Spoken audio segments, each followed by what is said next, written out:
અમૃતભાઈ પરણીને સાસરે આવ્યા, પણ સાસરિયું સત્સંગી ન હતા.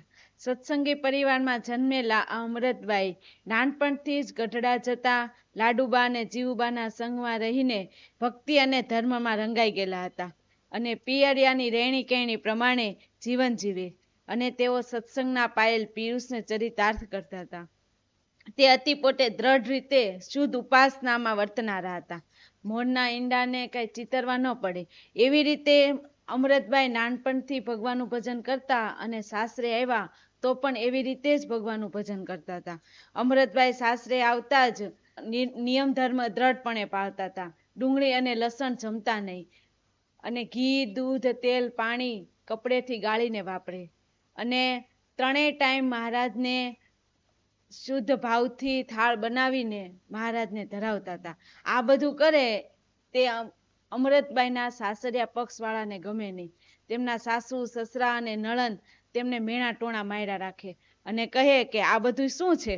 આ શું ભગવાન તારો થાળ જમવા આવવાના છે અને ભગવાન શું તારી રક્ષા કરવાના છે? અમૃતબાઈ પણ કઈ બોલે નહીં. મનમાં ને મનમાં ભગવાનને યાદ કર્યા રાખે અને આખો દિવસ ઘરનું કામ કર્યા રાખે.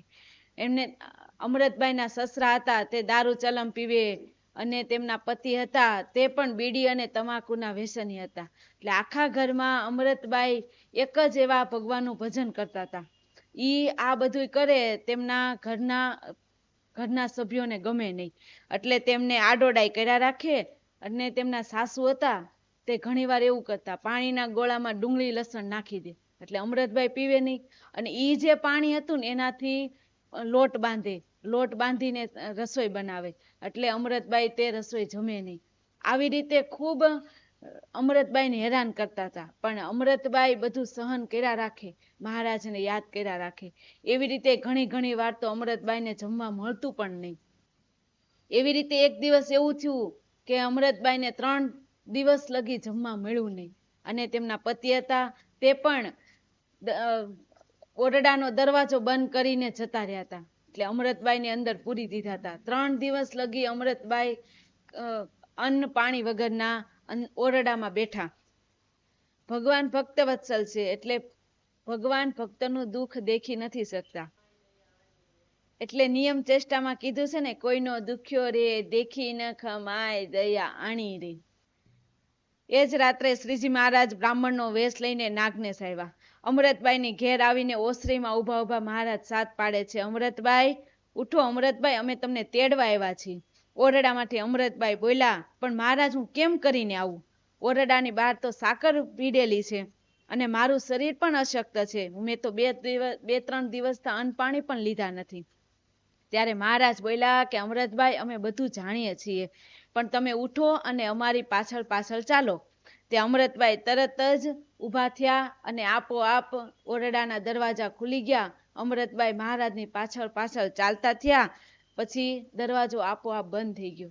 ઓરડાનો દરવાજો આપોઆપ ખુલી ગયો એટલે ઓરડાના દરવાજે દરવાણી બેઠા હતા. તેમને એવો ભાસ થયો કે સફેદ વસ્ત્રધારી એક પુરુષ ચાલ્યા જાય છે અને તેની પાછળ સ્ત્રી ચાલ્યા જાય છે. અને એવો ભાસ થયો એટલે દરવાણી હતા એ ઊભા થયા તો દરવાજા બંધ હતા એટલે દરવાણી પાછા સૂઈ ગયા. એને એમ થયું અહીંયા તો કોઈ છે નહીં. આવી રીતે મહારાજ અમૃતબાઈને ગઢડા પહોંચાડી દીધા. સવાર પડ્યું એટલે અમૃતબાઈના સાસુ આવ્યા અને અમૃતબાઈના સાસુએ સાથ પાડ્યો, અમૃતબાઈ ઉઠો, અમૃતબાઈ સવાર પડી ગયું છે અને ઘરનું કામ કરો. આવી રીતે અમૃતબાઈના સાસુ તેમને બોલાવે છે પણ અંદરથી અવાજ ન આવ્યો એટલે અમૃતબાઈના સાસુએ દરવાજો ખોલ્યો. તે અમૃતબાઈને ક્યાંય જોયા નહીં એટલે તેમને દરવાણીને પૂછ્યું કે અમૃતબાઈ ક્યાં ગયા છે?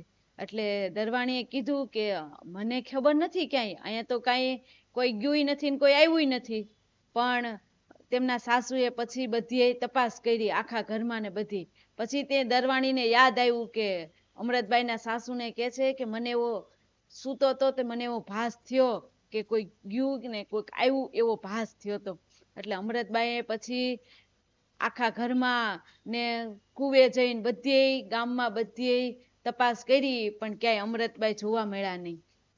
પછી તેમના પિયરિયા વાળાને પણ પૂછ્યું એમણે, અમૃતબાઈ ત્યાં આવ્યા છે?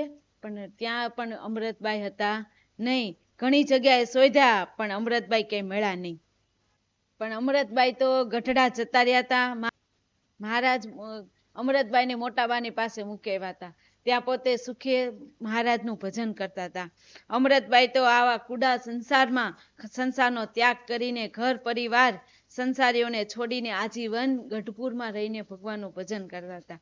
આવી રીતે અમૃતબાઈ શ્રીહરિ અને સંતો ભક્તોની સેવા કરતા રહ્યા અને જીવનમાં અંત સુધી ગઢપુરમાં જ સાંખ્યોગી રહીને અમૃતબાઈ 80 વર્ષની ઉંમરે પોતે અક્ષરધામમાં ગયા.